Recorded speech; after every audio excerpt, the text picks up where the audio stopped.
Good morning. I can see so many people here. It's so exciting to have all of you here. This is a very special session because this is also being live streamed, and we have the audience all over the world following this very interesting one. It is the digital area, the digital tools, the digital systems, being able to support the integration of care, or being able to do the opposite, to increase the fragmentation of care, has been the focus of several of these sessions of the conference. Today, this one I think is just spectacular. We have incredible people in this panel with very large experience from both theory and practice, and we'll have the chance to discuss with them, to pose them questions, and to learn from them. My name is Pilar Gangas. I'm Senior Researcher for the International Foundation for Integrated Care. I'm also the head of the EU Portfolio Coordination. We have two different interventions focused on European projects. As you know, there's a lot of money that have been invested in co-designing digital tools to improve the care management of the population. We have quite a few European projects ongoing in the foundation. We have, I think now, around 11. One of them is the one coordinated by Magnus, one of the people in our panel today. Please feel free to use hashtag ICIC24 to disseminate on this session. Also, again, remind you, you can fill in the survey, this year's survey, and welcome, and thank you for being here. Okay, let me give you the order of the day. The order of the presentations should be starting with one of our guests, but he hasn't still arrived, so we'll start with Professor Curley, who is supported by Gary Boyle. Is that correct? So the floor is yours. You have your 10 minutes, and please introduce yourself longer, because we know, I guess many of the people in the audience know you already, but it would be great that they know, those who doesn't know you can know you a little bit. Great. Good morning. Thank you. Can we just get the presentation up, please? Thank you. Good morning, everybody. How's everybody doing? Good. All right. What a privilege to be here, and congratulations to Anya Carroll being the chair, and Niamh, the CEO, and the team on what a spectacular, really great conference. So I'm going to talk to you for 10 minutes about a concept called Stay Left, Shift Left 10X, and somebody called the Digital Health and Wellness Capability Maturity Framework. And I talk a lot about 10X. And my talking time has gone from 2 hours to 10 minutes, and that's a 10x reduction, and that's good, and we're up to the challenge. So Stay Left, Shift Left, 10x. So just let's focus for a second. So what am I going to talk about? First, I'm going to talk about a design principle, a single unifying design principle, which I believe, and others believe, if it can be adopted, this is the quickest way to integrated care. And the quickest way is because we have a couple of what we call design patterns that I want to share with you. One of them already exists for 15 years, is about how you build world-class IT and being used by organizations all over the world. And the second is one that we've just started to develop. And a design pattern is a generally reusable solution to a commonly recurring problem. There was a Stoic Roman philosopher. He said, the way is long if you follow rules or precepts, the way is short if you follow patterns. So what I'm sort of suggesting is that we can all work together to develop a design pattern that any country, any hospital system can follow to rapidly climb the integrated care maturity curve using digital tech tools. So I'm based at the Innovation Value Institute in Maynooth. Our sister university was founded in 1795, and we launched the Innovation Value Institute in 2007. It was modeled on the Software Engineering Institute at Carnegie Mellon, and our goal is to drive structural change in the way organizations and governance and companies use digital to get value. And now we're really focusing on digital, or on healthcare, because I think you would all acknowledge healthcare is absolutely the laggard in terms of adopting digital. And our vision is about shaping the digital future that works for all. And one of the biggest challenges in healthcare is health equity. 50% of the world's population don't have access to affordable health, and the 50% that do, it's rapidly becoming unaffordable. So how are we going to address that? I want to acknowledge our president, Eva Leonen, a Finn, who's a huge supporter of what we're doing. And last year we had the 20th US Surgeon General, Dr. Jerome Adams, with us at our summer school. So what's happened? We're all very lucky that we're living now. In 200 years, life expectancy has gone from about 30 to 75, 80. So that's remarkable. But the systems that have got us there are actually starting to fall apart. And I love this article, The Coming Collapse of the US Healthcare System. Doctors and clinicians aren't burnt out from overwork. We're demoralized by our health system. The trends are all going in the wrong direction. Demographics, hospital turnover. It's now impacting in the UK. A third in the UK miss work due to delays in accessing NHS care. And around the world, the NHS is so respected. It's the number one thing that British people are most proud of, but it's really challenged. And here's some data from Professor Dan Lasserson. Acute admissions are going up, hospital beds are going down, and occupancy is going up. But we have a great opportunity. All of these disruptive technologies are coming, and we can really leverage them. I had the privilege of working at Intel, and this is a picture of a young-looking Gordon Moore. I once had lunch with him, amazing man. But the consequence of Moore's law, that it means, transistor density or computing power is doubling every 18 months or less or equal cost, is that the unit of competition and the unit of performance has moved from the organization to the ecosystem. It's moved from the product to the platform, but probably most importantly from linear to non-linear. I get great hope from this quote from Peter Diamandis. When something is digitized, it starts to perform like an exponential technology. And that's what we've been observing in the Irish healthcare system. When we apply digital technology to healthcare, we're seeing 10x better, 10x faster, 10x cheaper. So what is stay left, shift left, 10x? Stay left is keeping you well, and if you need care, we can treat you best of all from home. Shift left is getting you home from the hospital as quick as possible. And then 10x is the notion that we can do 10x faster, 10x cheaper, 10x better.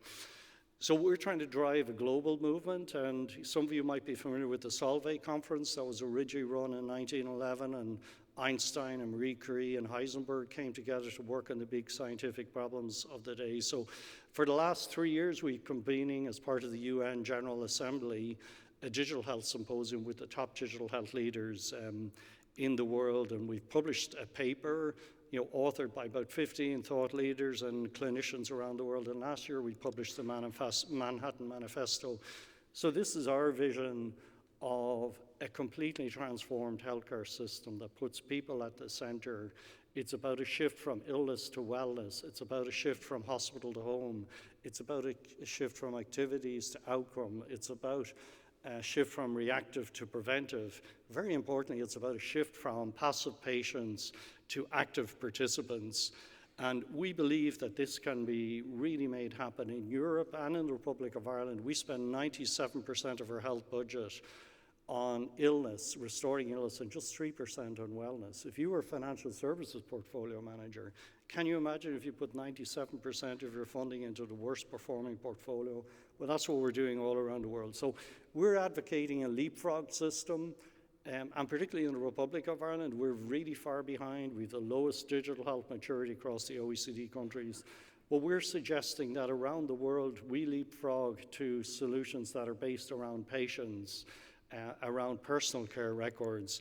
And I want to run a video from Gary Boyle. He's a friend, he's a patient, we're all patients. He's VP of Parkinson's Europe, talking about his simple request. Hello, my name is Gary Boyle, and I'm living with Parkinson's disease.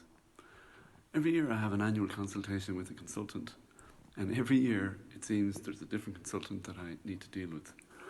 The problem with that is I spend most of my precious time in my annual review going over old notes and going over old paper-written documents that are in my file. So do you know what would really be good for me and for my relationship with my caregiver, it would be great to have an electronic record. Something that we could set out and share and start using the technology that's available to the best possible use. So if I had one wish, I would like that it would be patient records would be all digitized, and we'd all stop wasting time going over old ground every time we meet. Thank you. Yeah, thank you, Gary. So I think we need to listen to Gary, and we're advocating we give everybody in Ireland a personal electronic health record on their phone, and the system revolves around this. I want to talk about hospital at home, and this is a very interesting example. In Ireland, we have the highest acute occupancy across Europe.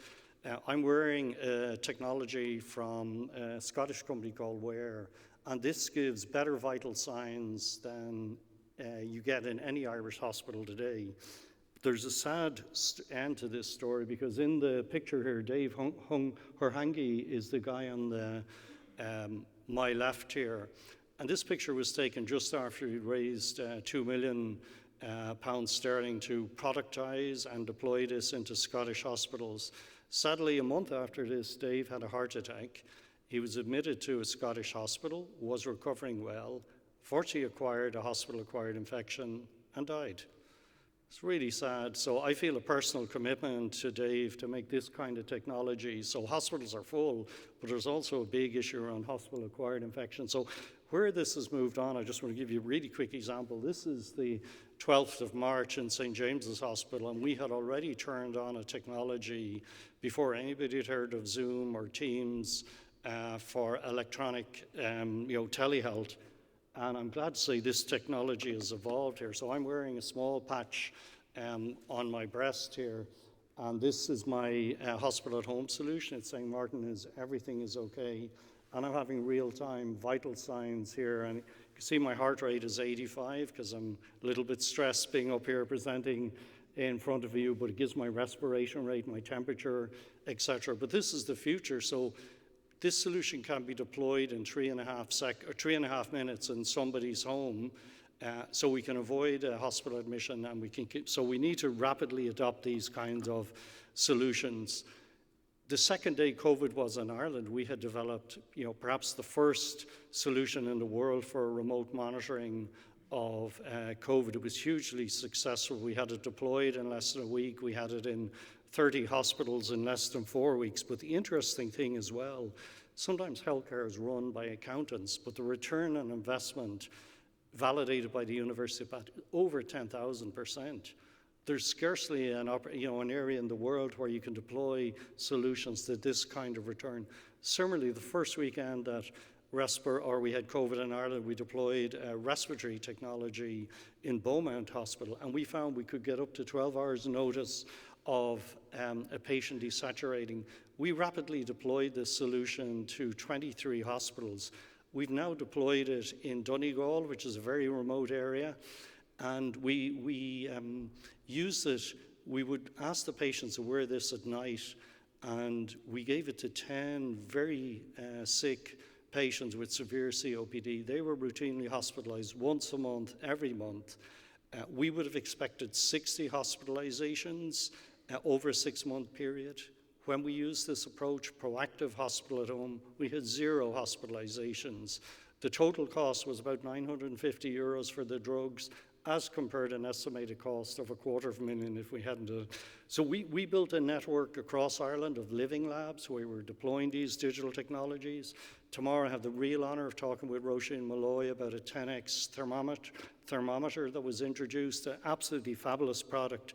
We worked with leading companies like Roche and Centric Health. We saw results, 10x reduction in admissions from heart failure.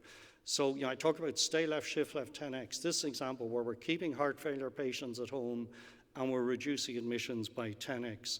We've also introduced a proactive health check where you could go to your pharmacy and in 15 minutes we could identify all the risk factors. We can give you a device like a Fitbit or whatever, and we give you a risk assessment. And what we're finding working with an Irish company called Full Health Medic, 1 in 5 people actually have a risk factor that needs to be addressed. Now, sorry, I'm really sad to say there actually isn't a happy ending to this, because all of this activity was stopped by the HSE strategy division. I believe there will be in Ireland an investigation into the conduct of this organization, but that's for another day. I just want to finish by talking about the IT capability maturity framework. This is about, and it's great to come to a conference where it's mostly clinicians. Mostly I'm going to conferences where it's technicians or technical people pretending they know about healthcare, and it's great to be amongst clinicians. But I want to share with you, here's a model we developed at the Innovation Value Institute. Some of the top companies in the world developed it. We've built a periodic table for everything a hospital or health system needs to do, and we can actually assess your maturity. We ran a substantial program with HIMSS where we looked at EMR maturity and we looked at IT-CMF maturity. And what we have found is a really strong correlation between hospital systems and health systems that have mature IT capability and electronic medical record adoption, so an R-squared of 0.71. So this is my, I think, last slide. This is an invitation to you. We are building a digital health and wellness capability maturity framework. So this is a tool that a national health system or a hospital system or a hospital at home organization could use to assess where is their current maturity and what are the next things they should do to get to integrated care using digital technology. And we want to help document what is the journey from going from old practice to current practice to best practice to next practice, and then inventing future practice. And right now in Ireland, we're trying to lift the Irish Health Service from the outside in, from level 1 to level 2. We signed an MOU to collaborate recently, and I'm really looking forward to partnering with Niamh and Anya and the entire team, and I think the future is really exciting, but we can't wait until tomorrow. These digital interventions need to be deployed now. They're better for the patients, they save lives, and they're better for physicians. So thank you very much, and this is my email if you'd like to work with us on the Digital Health and Wellness CMF. Thank you.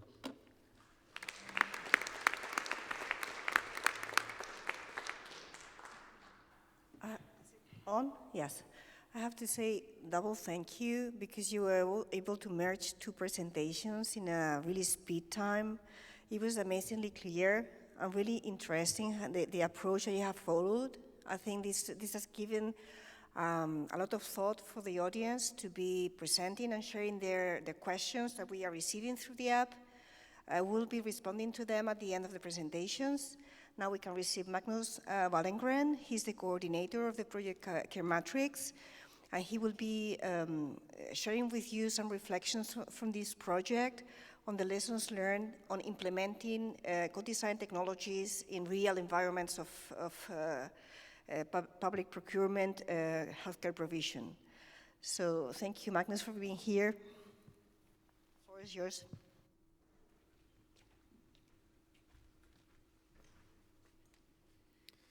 Thank you, Pilar, and thank you everyone in the audience. It's great to be here as part of taking part in your conference that you're arranging these days. My name is Magnus Wallengren. As mentioned, I work at an organization called Innovation Skåne, which is the innovation company of the public healthcare provider in Region Skåne at the very south, in the very south of Sweden. I'm here to present this project that I'm coordinating currently called the Care Matrix. We are a number of partners in this project, IFIC being one of us, but we will get to that later. There are several things, I think, being mentioned throughout these days about how integrated care is about community, it's about relationships, it's about trust systems and governance, but leaving that aside, it's also about digital innovations and being able to adapt tailored solutions for end users, being care professionals, carers, patients, any type of individuals or organizational managers involved in the care provisioning. And this is what we're dealing with in the project that we're coordinating. It is a project funded by the European Commission's Horizon 2020 program. There are still a few of us around. And in this particular project, we emphasize integrated care for people living with multimorbidity, meaning obviously being involved with several different care pathways along their journey. Yeah, and what is being mentioned here is that it is a pre-commercial procurement project, as Pilar suggested. We strongly believe that any time that we invite participation and collaboration with the industry technology developers to solve the problems that we have in our healthcare and the patients that we serve, sooner or later we will run into the problem of procuring the solutions that we have developed collaboratively. It is important for us to understand and recognize that sooner or later this will happen, and with these pre-commercial procurement procedures, we can take that hurdle on early on in the process and have a transparent, fair, and equal procedure with any type of industry collaborator that is ready and prepared to serve our purposes. Some of the objectives that we have set forth for us in this project, they are quite ambitious, I would say, but I think all of us understand that this is how these types of solutions need to recognize the challenges that we have and the expected impact that it can have for the individuals themselves that are parts of the system and for the care organizations that are serving these individuals. In our project, we are 7 different partners coming from, and as it is a public procurement, they are coming from 3 different buyers in 3 different European member states, being from Sweden, from Norway, and from the Basque Country in Spain. Obviously, it would be easier to perform this procurement procedure in just one of these countries, but I think all of us recognize as the European Commission has done that these solutions that we are looking for to address these needs need to be scalable and they need to be flexible to be tailored to each of these systems, no matter where they are at, what is the organization and governance of healthcare in that particular context, what is the culture around care provisioning in that particular context, and how do we serve these individuals most efficiently. These procedures, I'm not going to bore you too much with the details, but they go all the way from identifying the actual unmet need or the societal challenge that we mean to address in the project, and then publish that challenge to the market, to industry actors that are willing to engage with the process, for them to be funded in 3 different steps in a competitive manner. They start with the solution design, development of a conceptual design basically. For our project, we're at the end of the prototype development phase, where we really get to have a very intimate interaction with the suppliers for them to have a full understanding of the challenges and the context in which we operate, and for us to understand their design process as well. Our next and upcoming phase will be to select a few of these solutions to validate their functionality and how they operate in these 3 different geographical contexts. You could say that pre-commercial procurement in itself is part of what is called, in a more larger sense, innovation procurement.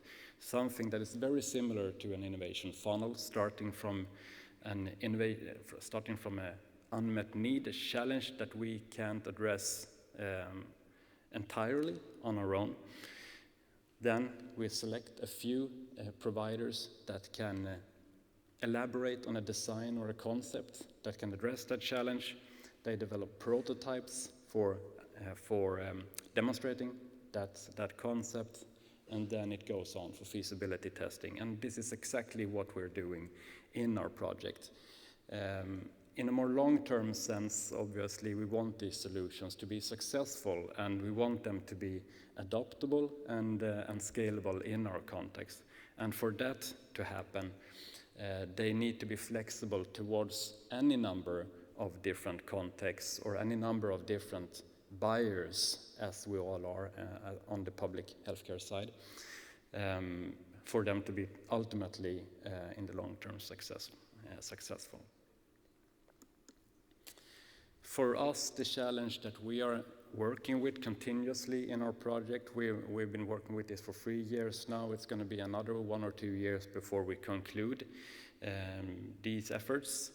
Obviously, you all know these challenges by now, the matter of integrating care between different care levels, between different care providers, and how we can allow data and data streams to be accessible across these levels. On top of that, obviously, the multimorbid patient adds another level of complexity, being that they are part of different multiple care pathways with different care providers and different individuals really involved in the provisioning of their care. So it's really a matter of being able to access the appropriate relevant information at the right time for both the individual receiving the care and for the care organizations provisioning that care. Obviously, this is about care pathways, and it's not only about the data, but having these technology developers understand that there are care pathways that have been established in some contexts, while others may not have been.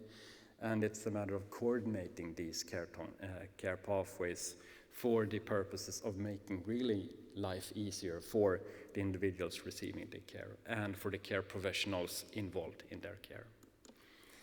We're building this around 5 different use cases for us to be able to early on identify who are these patients, to be able to prevent any further progression in their care journey. It's about being able to facilitate the collaboration of interdisciplinary collaboration between teams and individuals at the different care facilities, individualized care, person-centered care, patient empowerment, and the coordinated continuous care efforts that these individuals receive. At this stage, we are working with 5 different technology developers from different countries.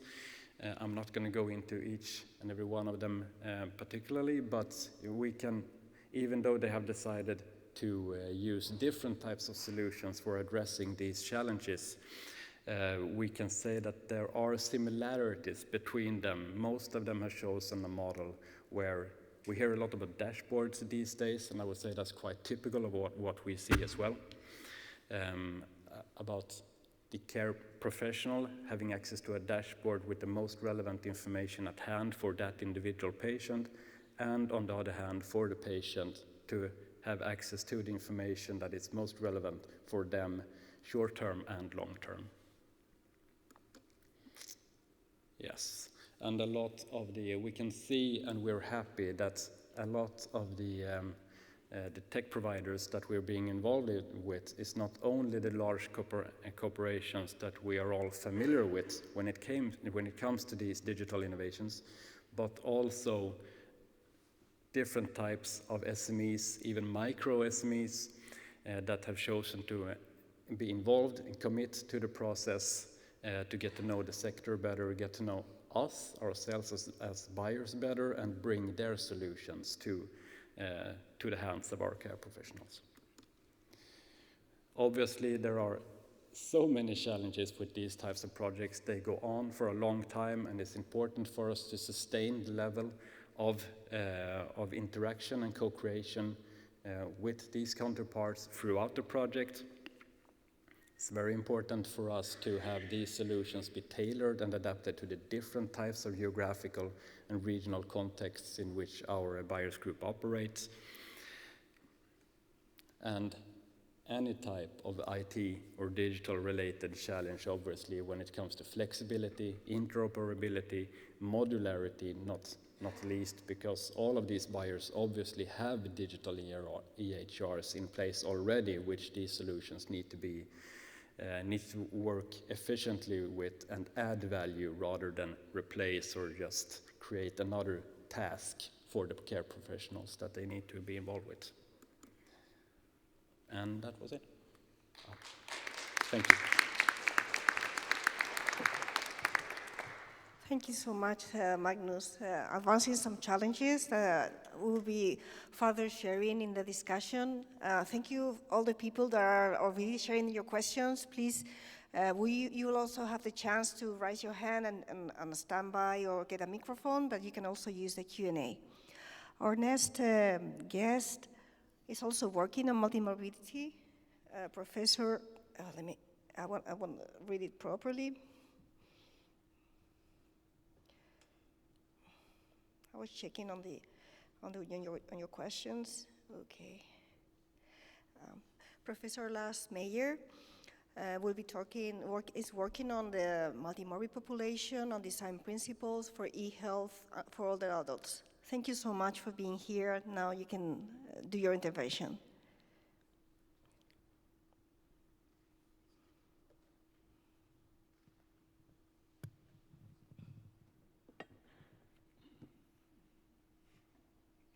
Thank you very much. Thank you for your attention and being here and for inviting me for this subplenary session. I'm from University of Copenhagen. I have worked in healthcare innovation, informatics for 15 years and original medical doctor. I'm presenting on behalf of the Canadian European Consortium, SMILE, Smart Living Inclusive Environment. And the idea with my presentation today is to give some ideas about our ideas of new kinds of innovation to be more inclusive as our objective for the whole consortium, which is between Norway, Denmark, the Netherlands, and Canada, is to find ways to offer these services to more people. And what we have heard from the two first presenters is very much in alignment with our thoughts. Just to be aligned, I have brought a slide here, which shows that the way we consider the way healthcare is provided or should be provided is, despite that we talk about integrated care and that we have different organizations, institutions, then we really need to acknowledge that we have, in principle, 4 service models that we should be specialized in. In the middle of the slide, you see the typical diagnostic treatment paradigm, which we have known for 1,000 years or more, and the modern area for more than a few hundred years. I do not know to say more about that, but it's when you have this diagnosis, you are treated, and then you come back to your community and your daily life. At the left side, you see the acute response with life-saving measures, in response to trauma, etc. And it's also very specialized. It has existed for approximately 8 years. And then we have at the right side, what is important, what we're talking about today, is the integrated care of chronic conditions. And it's very important to recognize when people are diagnosed, when they are suffering from conditions, whether it's COPD, it's ischemic heart failure, or it's cancer survivors, or it's post-intensive care syndromes, you need to be in another order where it's not event-driven, but where you are offered services regularly and proactively monitored. So that's our thinking in our project. And the next slide here shows the idea in the SMILE project we built on the ECM model, or epithelial care model, which was published originally in 2017. And when you describe it, it sounds very much like how the first presenter presented his work, as it's a proactive, value-based, it's across sectors, it's cross-disciplinary, it's driven by proactive data, patient-reported outcome data, and which is used to filter the services which is provided as close to you in relation to how you need it. And what I'm showing in this slide here is what is very important when we are at a session where we are talking about digitalization. It is, we really need to talk about social technical thinking, as we very often forget this social technical thinking that we as humans, whether we are health professionals or we are caregivers or we are the patients and we have technology assisting us, we are in a dynamic relationship where we interact with each other. And the principle we work from is not person-centered or patient-centered. That's old-fashioned, actually. We work personalized, health-centered. We work with the patients in teams together with their caregivers, formal and informal caregivers and their services around their condition, around their health. So instead of putting the patient in center and putting them into be a kind of something we are doing something for, even though that we ask them what matters to them or help them to articulate it, then we really look into how the health condition can be mitigated through what we can see here on the slide, a community of clinical practices, a community of community practices, and then technical support. And the whole idea with this is it's a mesh, you see, not a mess, but it's a mesh. And the mesh is like the internet, or when you have home devices at home, you communicate with each other when it's necessary, and you communicate only with those that are required in the situation. And it means that when you are suffering deteriorations, then you get more context to those at the left side in the hospital, the specialized sector. When you're more in the proactive part, the independent living part, supported by technology, then you have more interactions with the community part. And all these different actors, they will also interact through the mesh. And if you would like to know more about it, you can just approach me after this session here, then I can explain much more about the ECM principle. To create an inclusive environment, to be inclusive, we really need to know the persons we are addressing. And the way to ask is not to say what matters to you necessarily.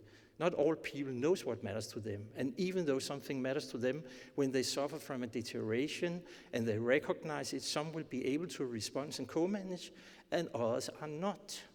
And it means that some needs to be served by us. And we need to add a little paternalistic sometimes. Others we do not. So we need to recognize people. And we also need to recognize to involve different kinds of people in our design processes. And that's where we use the READY framework, which is based on our model for digital health literacy.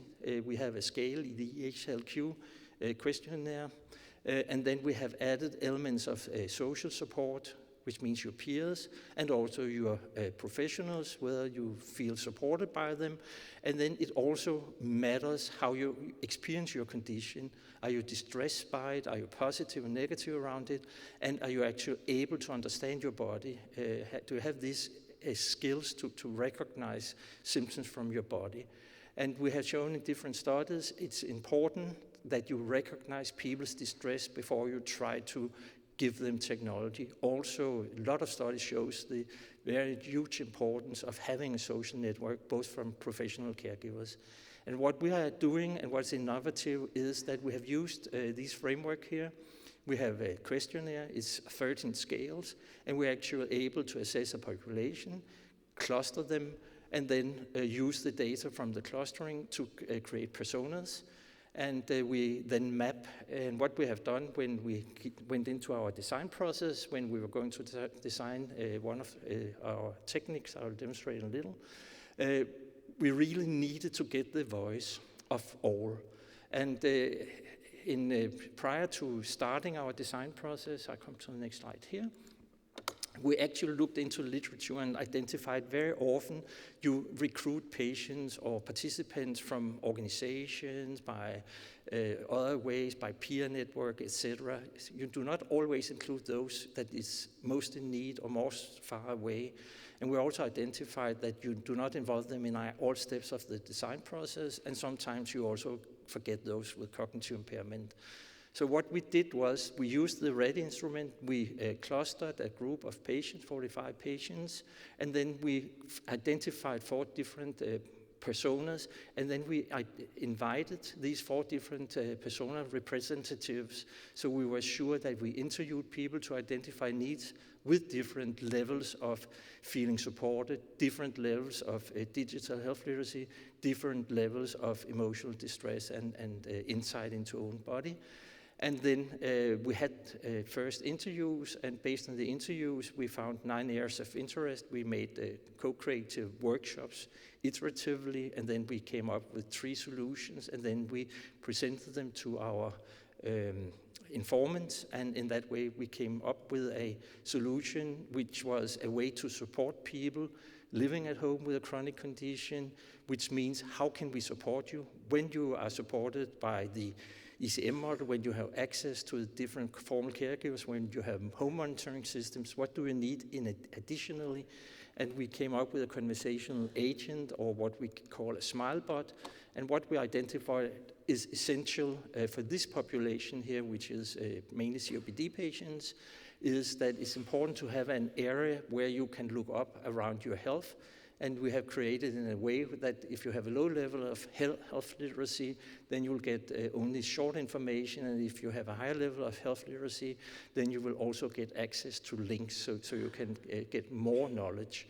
And then it's important to have an area stimulating you, informing you, motivating you for social and physical activities.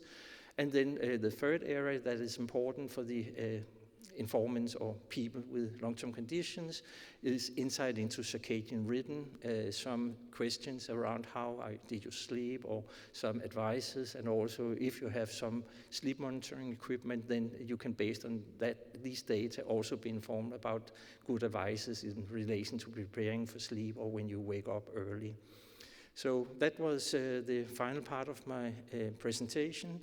But the main message here is that we need to design for a particular service, and for our situation, chronic conditions, we need to be aware of this socio-technical perspective.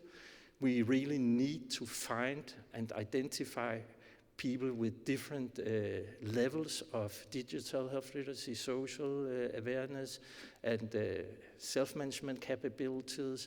And when we do the design process, we really need to focus to involve people in all phases, from problem finding to evaluation. And in our context, and I've seen a report by others as well, it's important for people with chronic conditions to be supported around knowledge around their health in a more easy way, around social physical activity, and also how you sleep. Thank you very much.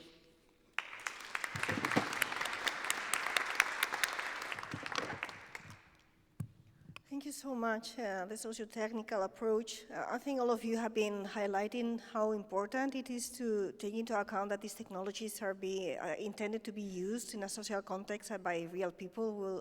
We'll discuss more on this. Now I have the pleasure to have Matthew. The name? Sorry about this.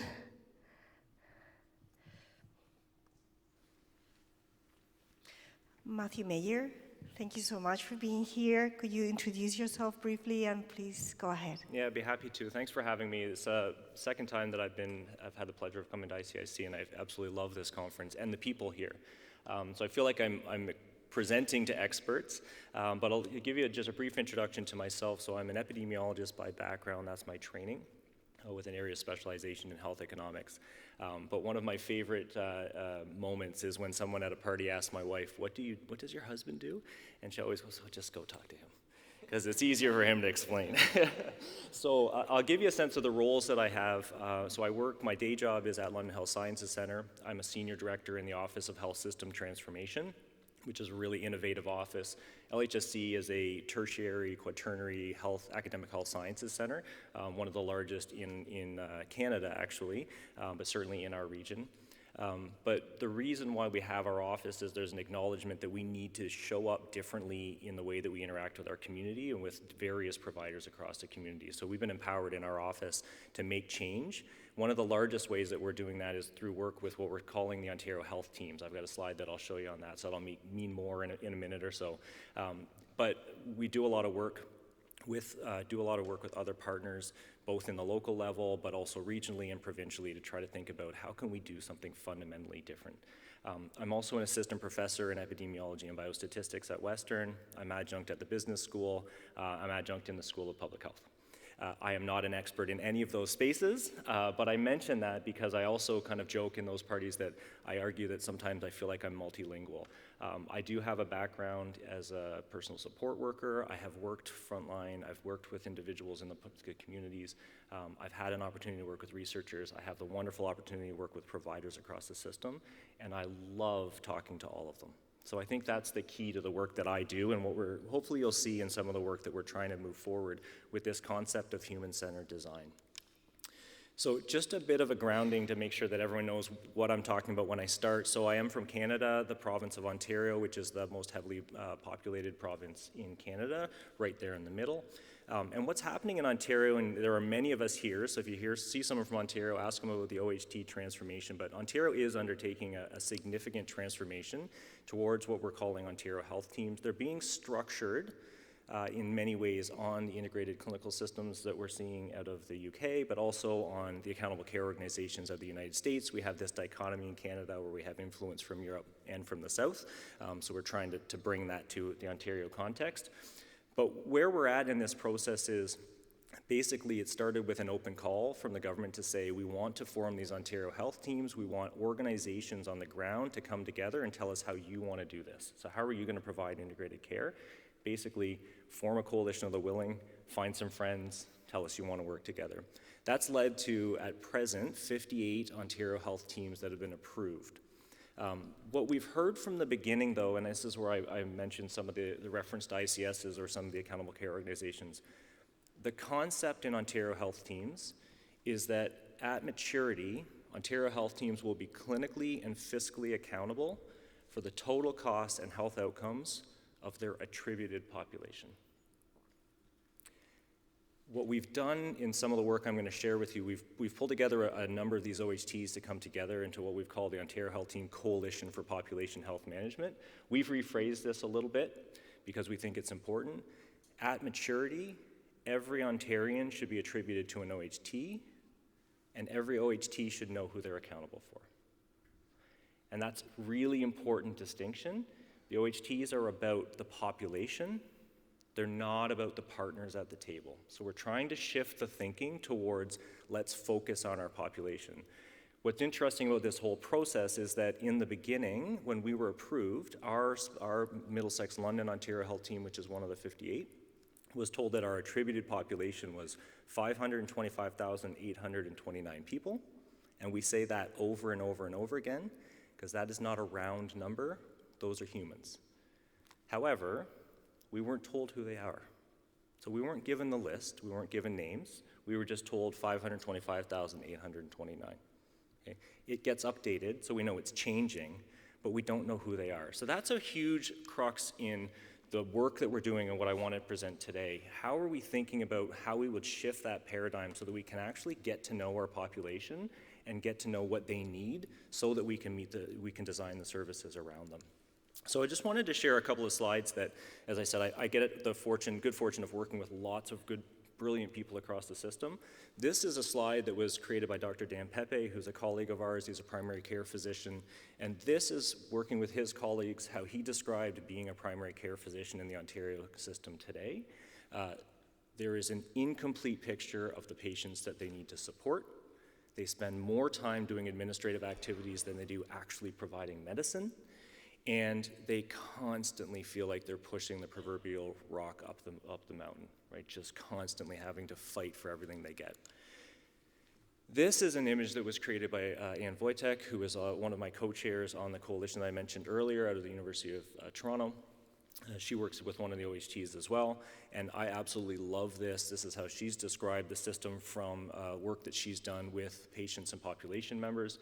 There's this perception amongst Canadians that we have a healthcare system, but the experience that people have is completely disconnected, disjointed silos, and it's on the patient to try to figure out how to piece all of these things together. And that's the experience we hear over and over again as we do co-design sessions. So the tool that we've been trying to use within Ontario Health Teams, which I think, again, everyone here hopefully is familiar with, is this concept of population health management. It's been in the wording, in what we've been hearing in Ontario Health Teams from the beginning. You're a mechanism to deliver on population health management. And again, our question is, help us define that, help us understand what that means. This is the diagram that was created by the RISE team at McMaster University. It is the tool that's being used to really drive the education with OHTs to say, this is what we expect of you when you reach maturity. And one of the things that's really, really important here, and I think people from other systems often take this for granted, but we can't in Ontario, is it starts with knowing your population. Population identification and capturing some basic information on everyone you're accountable for is where this starts. And it goes back to my comment earlier when they said, you've got 525,829. Awesome, who are they? Well, we can't tell you that, right?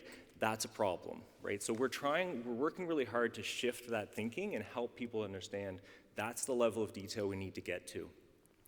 Once you have that, though, once you know your population, then you can start to segment that population into meaningful subgroups, go out, work with those subgroups, co-design solutions with them, implement, evaluate, and the cycle kicks off, right? But a couple of things I wanted to point out. One is we don't know our populations, at least not in detail. So we often end up in Ontario context, and I hear from other partners around the world that this happens as well, diving into predefined segments. If you work backwards from those segments, it's a great way to figure out where your gaps are. So initially, when we were formed as an Ontario Health team, we were also asked to identify a priority population. We worked with our partners. What's the priority population we should be focusing on? I'll just give you this as an example. We could apply this to any population, but they said COPD, congestive obstructive pulmonary disease, is a massive issue in our population. Let's start there. So we went to the data, as any good data scientist would do. Data tells me that we have about 6,000 to 6,500 people with COPD that we can focus our energy on. The challenge, of course, is that population-based prevalence estimates would tell you that we would have 30 to 35,000. That was huge for us. It was a really important step in sitting down with clinicians and patients and helping them to understand that we are missing out on supporting 24 to 29,000 people because we don't have integrated data. So as we're trying to sort of move forward in this journey, and again, I think this is sort of speaking to a room of experts, design thinking is something that we're really trying to adopt in multiple ways. But one of the ways that I find really, really helpful, again, health systems researcher, is this concept of not just thinking about design thinking, but thinking about systems thinking and bringing those two concepts together. Often in my journeys, I find that we have lots of people who are really good at thinking about designing things for individuals. Those people tend not to be the same as the people who like to think big picture, systems thinking, right? And we need both. So this concept of human-centered design thinking is really something that I think is helpful for us because it allows us to bridge the gap, bring people together so we can have meaningful conversations about how do we affect system change that's going to actually mean something to somebody on the ground. So this is an example of how we're doing it. So we've through the Ontario Health Team Coalition and through engagement with our Patient Client Care Partner Council, lots of people that are involved in our process, we've created some vignettes so we can start to explore these stories of what this kind of thinking means to somebody on the ground. So George is our first individual based on a story that many of us have sort of acknowledged. George is new to Ontario, 67 years old, fairly healthy, just arrived. And interestingly, we landed on this vignette because we kept talking about how to share multiple complex pieces of information across the system. And through that, we kind of backed up into the fact that we don't even know how we would support someone who's brand new to Ontario. Zero information in any database. How do we support George? Right? So we started there, but then we've added Sam. Right? So the idea here is that Sam is a 35-year-old individual. No housing, no access to primary care supports, really struggling. This is the piece that doesn't often get done, though, I think, when we talk about systems and we think about design thinking. We also have to think about the people who work in the system. So from a data perspective, when I had this chance to give a presentation, we've created a few of these vignettes around providers and others that would function in the system. We wanted to use this to have conversations about Darnell. Darnell would be a health system analyst, a population health analyst. Right? So Darnell is someone who would not work alone, would work with a team, but has the skills in maintaining a registry, getting to know people, running some analytics, and ensuring that the output of those analytics get into the hands of the people that need it. Right? I'll come back to Darnell in a second. So we're trying to be very direct in how we're having these conversations and how we're bringing those human-centered design principles into our thinking. And I did say I was an epidemiologist, and there's an old saying in epidemiology, give us access to all the information in the world and we'll solve all the world's problems. I don't know if anyone's heard that before. This is sacrilege if you're working in the epi. We don't need everything. We can do really, really powerful things with very little information. So one of the things that's come out of this process as we've worked through this is that if we can start small, if we can start simple, if we were to get Darnell empowered with only the information that we need on our attributed population so we know who we're caring for, that's powerful. So imagine Darnell had access to a database where he had access to 525,829 names. He knew their name, health card number, date of birth. You need those for probabilistic matching, address and contact information. And then this is where the really interesting piece comes in, consent to contact. Can we reach out to each person and say, do we have your consent to collect more? This is a great opportunity for us to identify the people that do not want to be interacted with, the ones that are going to have huge privacy concerns, and stop. But we can start here and make sure that somebody is connected, right? So just imagine that Darnell had access to that system. Then we can get into step 2 of population health management and start doing something really powerful. So imagine that Darnell had access to this information. Imagine that Darnell could do outreach to George and Sam. With that basic information, Darnell might be able to identify key milestones. George is a senior, right? There may be senior care services that we should make him aware of. Sam at some point is going to age. How would we reach out to Sam? But then we start talking and thinking about, well, what if we were able to, with their consent, get other pieces of information? This helps us to identify risk. And this is how we can start to, with very simple information, start to proactively identify people that we need to connect with. We don't need everything. But imagine if we had something like attachment to primary care. And I know that's not a concept that exists in some systems. It's a big problem in Ontario. We have in our population an estimate of about 65,000 to 85,000 people that don't have primary care. So that's an issue. That might identify the fact that Sam might be rising risk, but George is new too. Neither of them have access to primary care. So both have some level of risk. This piece of information is the one I want to highlight: encounters, appointments, and referrals. Basic information, but it gives so much in terms of how regularly are they accessing the services, who's in their care team, what's the upcoming appointments, what's outstanding. Right, so this is the kind of thing at a system level would be really helpful. But the reason why I pointed out is we've heard from clinicians, we've heard from providers in the community, we've heard from patients themselves. If only I had access to this, so I don't have to write down and remember who I saw last week, who I saw last year. If I had this information, it would be hugely valuable for me. There's a lot that we could do here. But then imagine if we could start adding information with people's consent about what diagnoses have they had, what medications do they have. That starts to increase the risk. And this is the kind of important one, we've heard this a lot this week: social information. If we knew that Sam was accessing services like shelter services because he's homeless, all of a sudden Sam's level of risk skyrockets. But in this system, Darnell can reach out to the right people and make sure that Sam's connected. Right? So we can be proactively trying to reach out to support people instead of waiting for Sam to show up in the emergency department, as an example. So I think I'm probably over time, and I'm almost done, I promise. What we're trying to do with this, and the reason why I wanted to bring this to this conference, because I'm really interested in other people's experiences across the system. What we're using this for is to work with our OHTs and start to get people thinking about, do you have a Darnell? And no one does, but everyone thinks they do. So we have about 1,000, probably about 1,000 people out there who think they're Darnell because they have access to a limited data set, but they don't have access to everything, okay? So do you have a Darnell? No. As we establish Darnells, where would he work? What information would he have access to? What privacy do we have to put in place? So really using this human type of approach with the people that would access this information to think about and envision the future.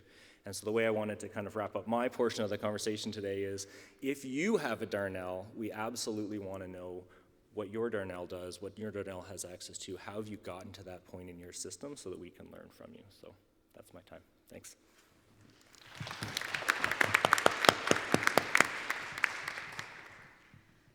It's been such a pleasure to listen to you. We can see the real-life system transformations. You get down to very detailed how you approach this data analysis, which is the way you use for connecting with people, where you were thinking about how these people could be using these devices.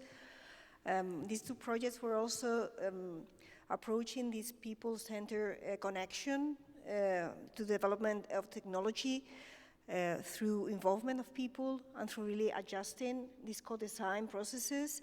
But you all were facing some challenges, common challenges. We've been hearing for at least a decade how these technologies will be a game changer for the way the care is provided and the way people are treated in the system, how this is going to advance the integration of care, how this is going to reduce fragmentation, how this is going to increase the personalization. One of our audience participants is asking, why are we so slow to adopt digital solutions at scale in health? Why technology is being implemented so slowly? Yes, please, Martin. Too many people have the ability to say no. It's down to leadership. It's seeing is believing. You know, I had to leave the Irish Health Service. I was the CIO, was the Director of Digital Transformation, and we did amazing work with clinicians, with consultants, GPs, nurses, and yet there was a small group of administrators blocking progress for whatever reasons. And what we have to do is just do it. And we have a methodology called Open Innovation 2.0. It was developed by the European Commission and Intel and Maynooth University, and he uses living labs. And it's a way of introducing radical change in a very non-threatening way. So, you know, the average success rate of innovation is very low. It's 6 to 7%. With digital transformation, it's actually higher. It's about 30%. But in the Irish Health Service, despite extreme resistance, we saw a success rate of over 80%. And it's, you know, start with 10 patients, one doctor, one nurse, try something, you know, evaluate it, iterate it really quickly, and then move to 100 patients. And if you can do that, and you have to do it under the radar, so why? It's a culture of no, and we need to move to a culture of why not. Let's take a risk. You know, the UK Health Secretary, he said, we're now at the point where the risk of doing nothing far outseeds the risk of doing something. The technologies that are available, you know, we can do everything on our phone. We can bank, we can listen to music. Why not our health? And so pleased, Gary Boyle, you know, who's a fantastic patient, real advocate for stay left, shift left. The number one thing he wants is a personal electronic health record. We talk about 10 Copernican shifts, and the shift that we have to make is as seismic as what Copernicus said, you know, that actually the earth revolves around the sun. It took 150 years for that paradigm to, you know, be accepted, but that's the kind of shift we need to make. So I think it's about why there's too many people that say no. There's a culture about, risk, I'm afraid to do that. Just do small experiments, improve them really quickly, and just push them through, and don't take no for an answer. Thank you. Any other response to this question? Yes, Lars, please. Yeah. I come from a country I maybe could call milk and honey, as we have a very strong infrastructure. We have digitalization, we have e-health records or electronic medical records for all patients, all GPs are digitalized. And what we can see is right now we are rolling out a national infrastructure for telehealth, primary offer to COPD patients. And one of the big issues is actually incentives. It means that if the GPs are going to refer, do they have the time to assess their patients, whether they are eligible for it? Do they have the motivation for doing it? We can see it's very difficult to having them to do it. We can also see that the benefits when we get the patients into the telehealth services, where we more than half the hospitalizations, then they will be more in their home. They will take more of resources from the municipalities, which means that the municipalities should have more money, but the economic model does not flow the money around with the patients. So it actually means it's organizational issues, it's incentives, it's the monetary ways to do it. So right now we are waiting on National Structure Commission to try to make something new, like maybe in Finland. But the short answer is that in a small country like Denmark with a little like less than 6 million people, it's not the technology, and it's neither the older people's digital health literacy. Actually, we can onboard most when we offer it, but it's about to motivate health professionals in municipalities, hospitals, to inform the patients and to help the patients to onboard. Yeah, thank you, Lars. That was amazing how you have mapped all the key stakeholders to be taken into account when this is developing. And also it was very interesting from Martin, the pace of change and the route to change. Thank you so much. Matthew, I think you had some answer for this. Yeah, and you guys have kind of stolen some of what I wanted to say, but I think, one of the themes that I've enjoyed hearing here is that health systems don't self-organize. And I would say the same is true for digital health systems. They don't self-organize.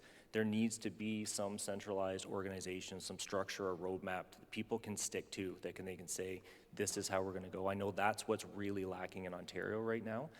But we had a really interesting conversation this morning as well in one of the digital sessions, where we talked about the fact that a central coordinated interoperability strategy, some kind of governance structure, and a patient-held, person-held health record are not mutually exclusive. We can be fostering both, I think, at the same time. I think that how we let those on-the-ground innovations that we're going to push through, how we do that needs to be left to local context. It needs to be left to opportunities for, like you've heard from some of these folks, really brilliant innovations that we can then scale.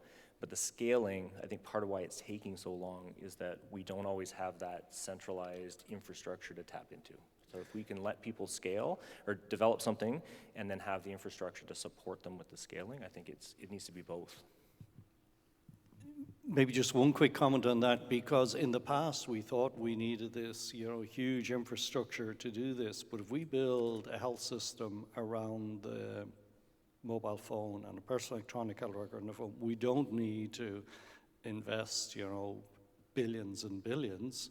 We do our banking.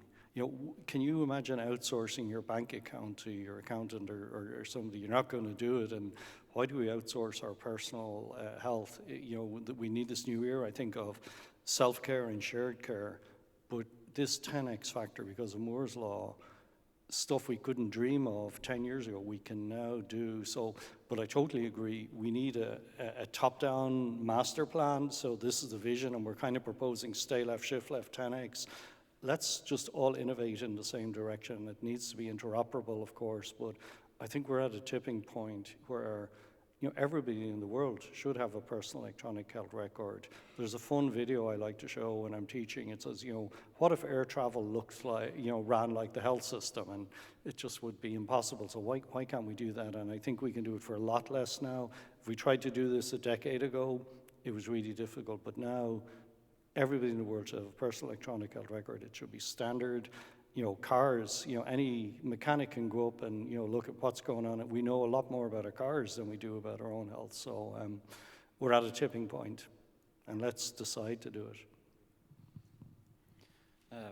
A lot has been said about the organizational perspective, and if we just add something from the industry perspective as well, we just need to understand and recognize that these are strictly regulated industries, both when it comes to these digital innovations, which very often will be medical devices.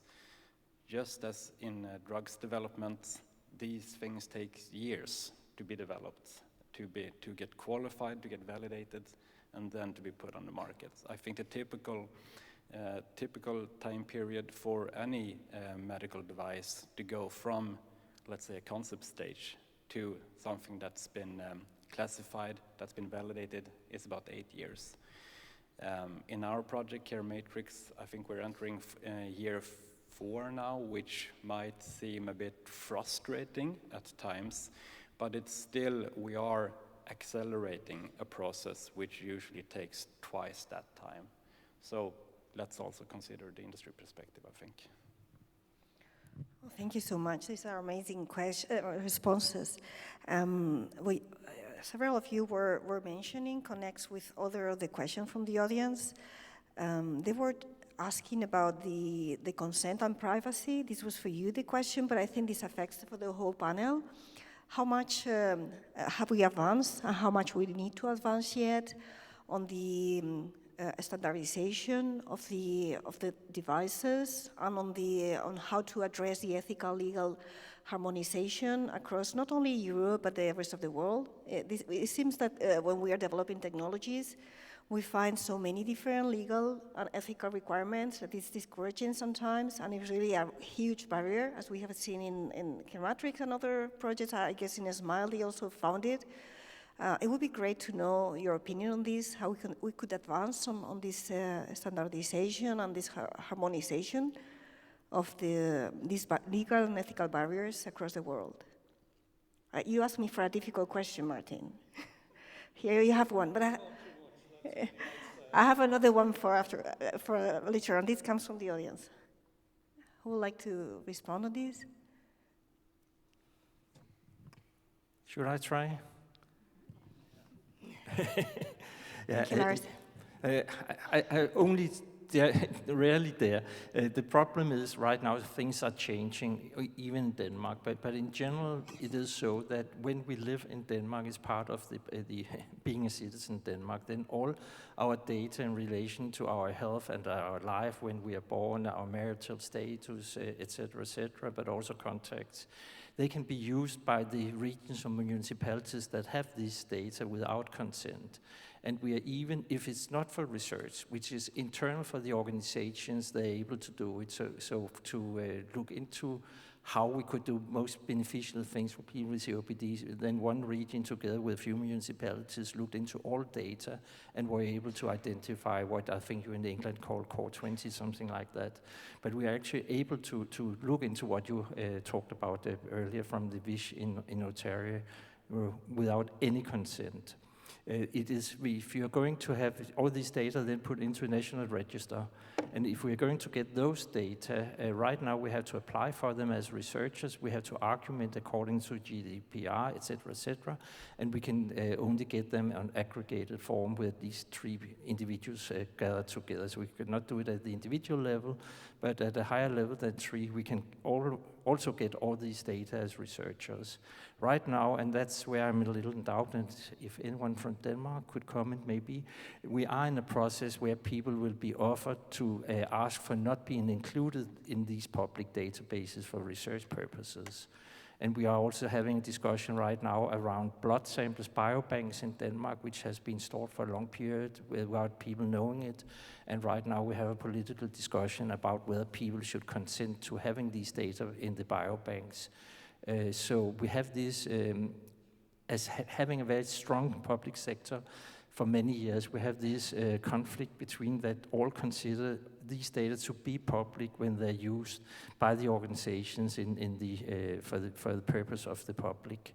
So it's mainly for the researchers. There may be some ethical reasons, but it is quite open. So we are quite different from many other countries. And I was a little puzzled to learn that you in Ontario should have consent to sample these data if you are an organization actually providing the services.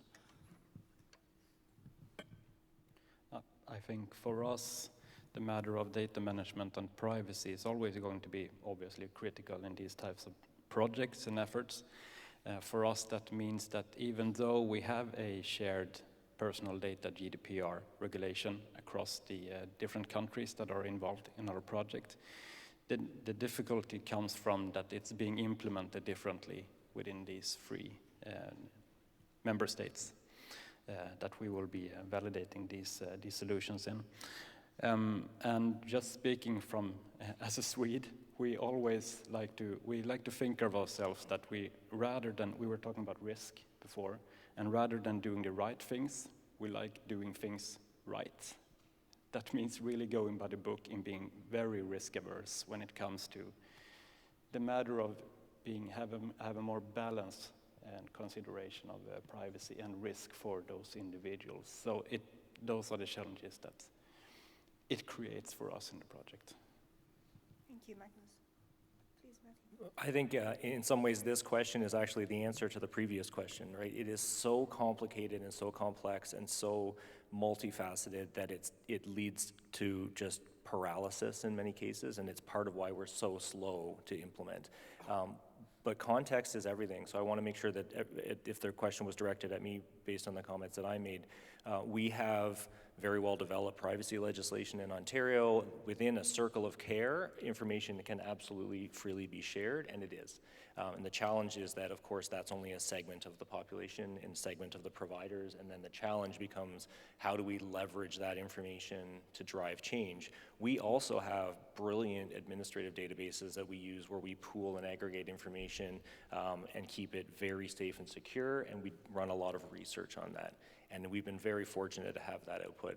The disconnect that we're trying to kind of bridge in the conversations in my presentation was that when we run an analysis on a population level database on aggregate administrative data, and we identify that there are 300 people who are very high risk in this population, we have no mechanism to get that back down to the individuals who are providing care.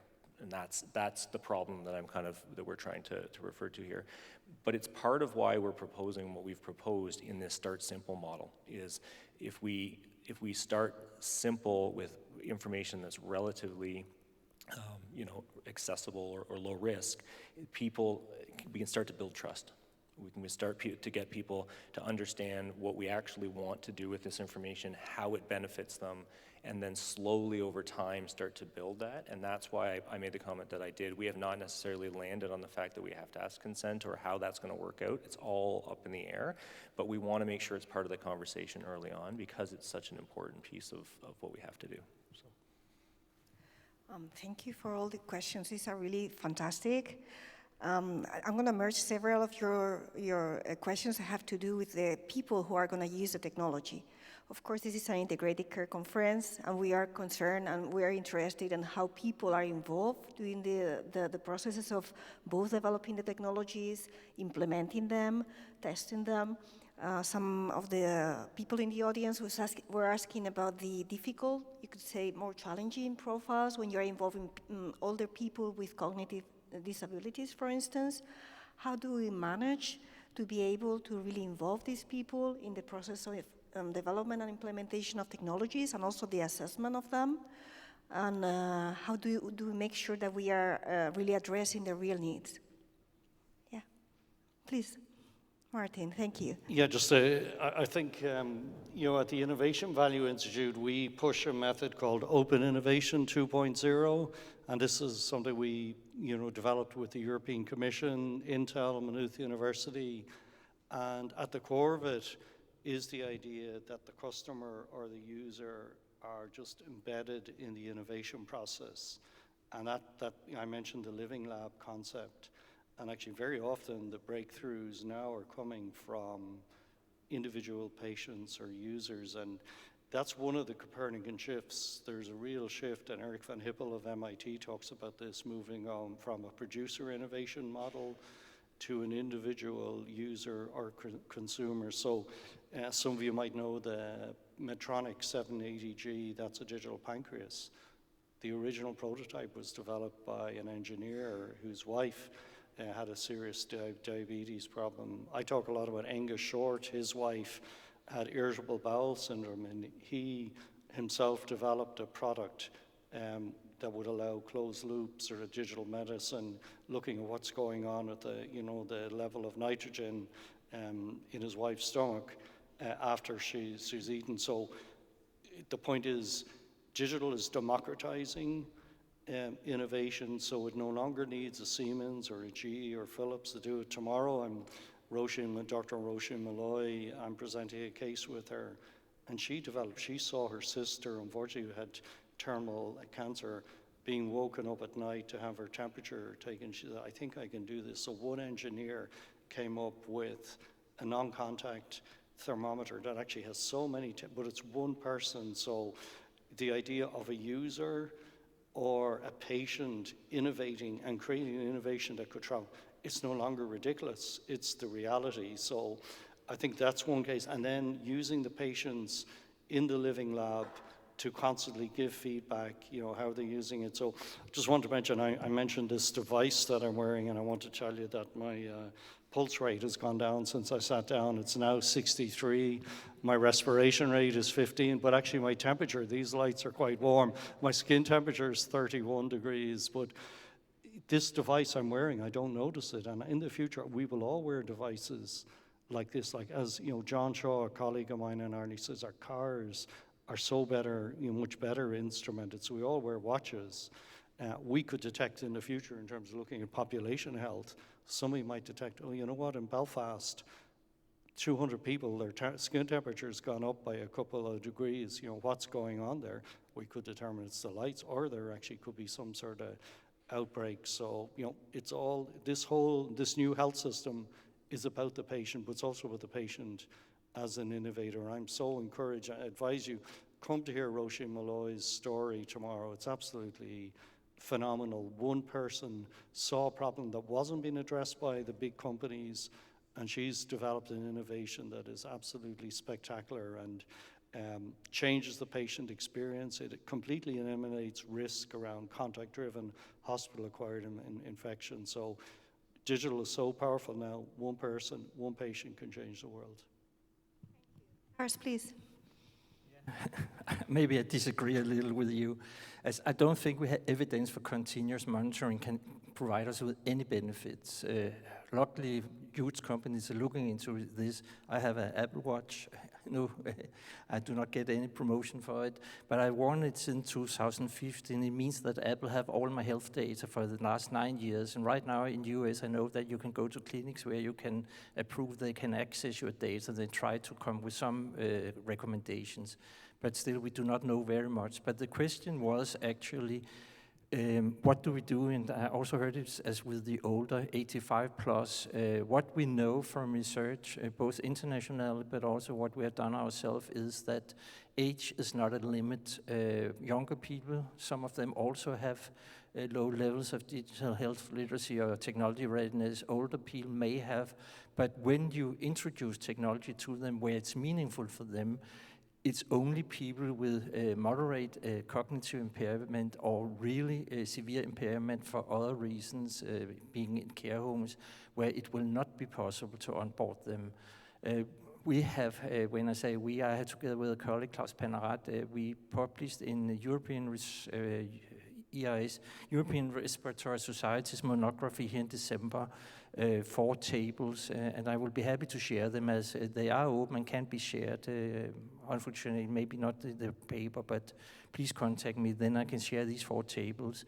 And it's actually about when you as a clinician meet a person, how do you meet them?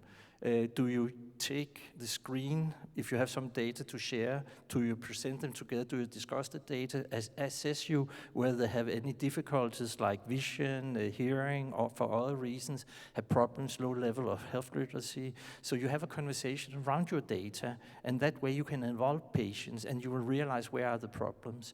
And then if you introduce a new technology, we also have some recommendations for an onboarding process. We have some recommendations if you want to introduce new technologies in an organization. And I believe, with working with this for 10 years in different settings, that we are able to onboard most, and it's not age-related who we get on board. It's how we do it, and it is that we create the meaning. And it's very simple. If you have an Android, look to your Google Fit. If you have an Apple phone, look into your health kit. How often do you get into it? How many of the parameters do you follow? It's probably not, unless you're a quantified self person, then it's not many of you that are doing it. And I have 176 apps on my iPhone. I'm only using on average 10 of them. So it is really about making the sense, making the meaning, support people, have the conversations around the data and how it helps you. It is just a tool like many other things. We should not make digital tools something special or particular. It should just be embedded in our practice.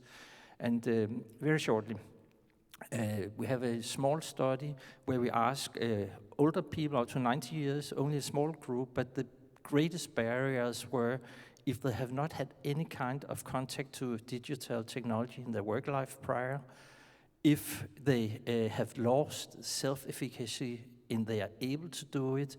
And one of the reasons for losing self-efficacy was that their kids around 60 years old said they were not able to do it. So please don't tell your parents or grandparents they are not able. Support them. as they can. Most of them can, and very many things of impairments can be mitigated, as both Android and iOS systems have a lot of accessibility tools. And that's a misunderstanding by many developers. Of course, you should make the UX design and user interface nice and needy for people, but the real accessibility things are handled by the operating systems. If you're aware about that, and if you program in a way where you actually get the API, where you get all the features of the accessibility things in the two systems, then it is possible to make real nice and needy apps, application or programs. So don't use a lot of effort, but go into what is already in the systems. Thank you, Lars. Please, Matthew. Just really quickly to kind of build on this, I think thinking about that population health approach and making a comment that I made earlier, we have to start actively targeting the people who don't use these things and start to develop them within those subsets of the population. I think that's why it is so important that we as systems adopt that population health approach and then use that more proactive outreach approach to identify segments of the population that otherwise wouldn't be brought into these design thinking labs and given these opportunities. So. Could I make a really quick? I really support what you were saying about older people.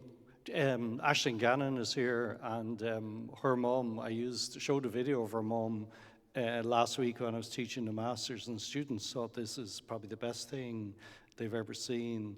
Aisling's mum used a Fitbit and a live core with her GP to diagnose supraventricular tachycardia.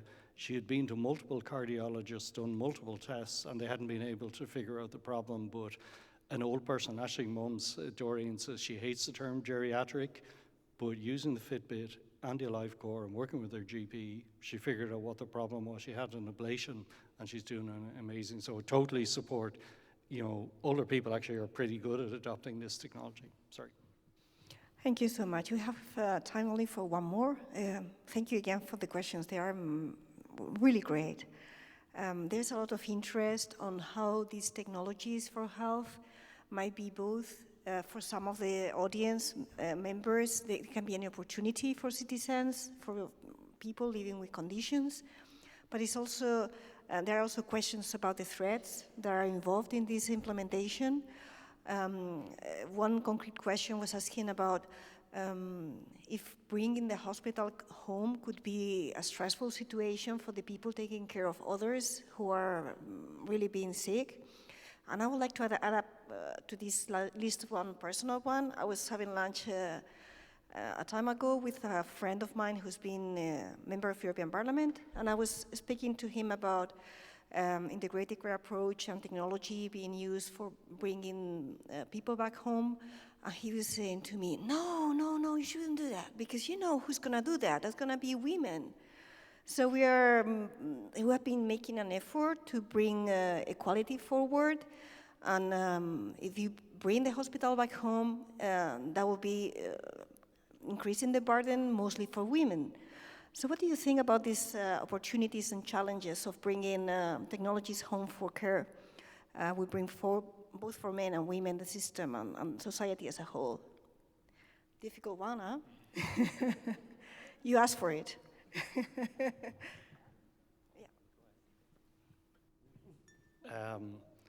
Carers are probably the most unsupported. They are the hidden workforce of, the healthcare workforce, so we need to do an awful lot more. But we had the privilege of having Professor Dan Lasserson, who's, the head of Hospital at Home at Oxford University Hospitals in Maynooth, for a distinguished lecture on Friday. He goes out on a very powerful motorbike to actually visit patients, and what you could see, so older people, frail people who don't want to go to hospital can be treated in the home and diagnosed using, for example, like a butterfly POCUS device. But what we witnessed, and there was a BBC Panorama program of this, was clinicians coming to people's homes, with empathy, with excellence, and with experience.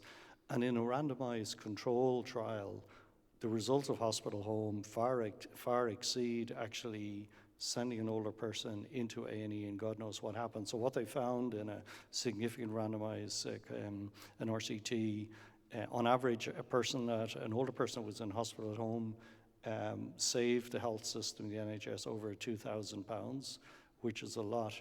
But the percentage of patients that then had to be transferred to longer-term care or didn't come home was, significantly less. So people want to be at home, and if you can provide the right supports, and you have nurses or care assistants calling or one-touch video calls, actually the burden, I don't think it can be a much better experience for everybody, but it is very important to involve the carers and their shared decision making. So I think you can get, we all want the quadruple aim. People might be familiar. We want better care, we want lower costs or higher value, better patient and clinician experience, and better quality of life. And for an older person at home, if they can stay at home, Dan Lasserson talked about the onset of delirium that happens very quickly if an older person is in A&E or a hospital bed, and not to talk about muscle, deteriorating. So I think it's a far better solution, and the RCTs are showing this is a better solution for everybody, but it should be. The carer has to be involved, and it's about enabling and giving them a better quality of life. I'm just going to keep jumping in because I really find this interesting, and there are digital solutions to solve this problem. I'm glad you mentioned the quadruple aim, though. So I'm a health systems guy, and I'm a linear thinker. So if you tell me I'm responsible for a population, I want to know who they are. If you tell me we should be accountable for the quadruple aim, we should be measuring it, and we don't do that. Right? So I think this is where we talk a lot about person-centered care. You want to talk about an opportunity. Some people would rather be at home. Some aren't comfortable in that space. We need to find ways to connect with people routinely, regularly throughout their journey to say, we'd like to send you home. How do you feel about that? You're home. How are you feeling? How are things going? And if we can empower people to check in, then I think that's where we can be more personalized in supporting the people who aren't comfortable trying, the hospital home type of approach. Make sure they get extra support. Some people are going to run with that. Some people aren't. Right? So again, I think it's something that we need to start building, that regular routine data collection, but then something has to happen. So when I click on my app to say, I'm not doing well here, I'm struggling, then there needs to be a system response to say, well, then how can we help you? Right? So it's super complex, but I think that those are things that we can solve. Thank you so much. Any other response? Okay, I'm aware of time. Thank you so much for being here. I will take the last suggestion by Matthew. Empowerment of people using the technology must be at the basis, and really understanding their needs over time should be focusing on the development, implementation, and iterative testing and evaluation of technology implementation for health. This was an amazing panel. Thank you, all of you. Thank you very much.